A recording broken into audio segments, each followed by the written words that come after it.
And final 7:30 game, we got Michigan State, who's 2-2, traveling to Iowa, who's 3-1, no longer in the top 25. But, chances are that some teams are going to be eliminated from playoff contention this week. So, chance to at least pop back up there if you're Iowa. Iowa favored by 12.5 points on NBC.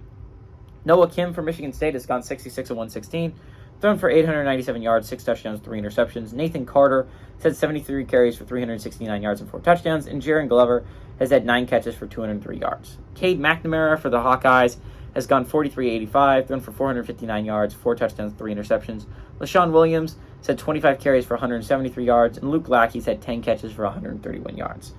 Iowa barely leads the series all time, 24-22. Last game went to Iowa in 2020, but Michigan State has won 3 of the last 4 times these teams have played.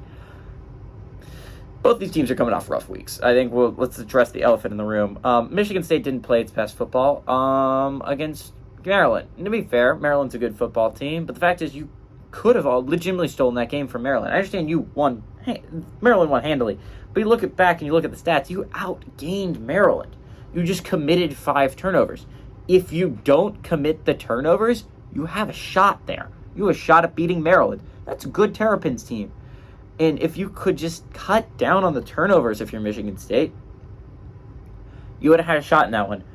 Iowa didn't have a shot ever against Penn State. They went into Beaver Stadium and got their butts kicked. Not only butts kicked, shut out. Ouch, if you're Iowa. You are a Power 5 football team, man. Not only that, you are a top 25 football team. You should put up points. For God's sakes, freaking Delaware put up points. I mean, dude, you can't be shut out if you're a Power 5 football team. But this is a chance to bounce back if you're Iowa, a chance to bounce back if you're Michigan State, right? Like, this is a chance for both teams, right? Iowa needs this win to stay in playoff contention, be the only team on that side that still stays in playoff contention. You got the Penn State game out of the way. The rest of the side, actually, there's 2 teams, on that side of still in playoff contention. I forgot Gore, Wisconsin's still in playoff contention.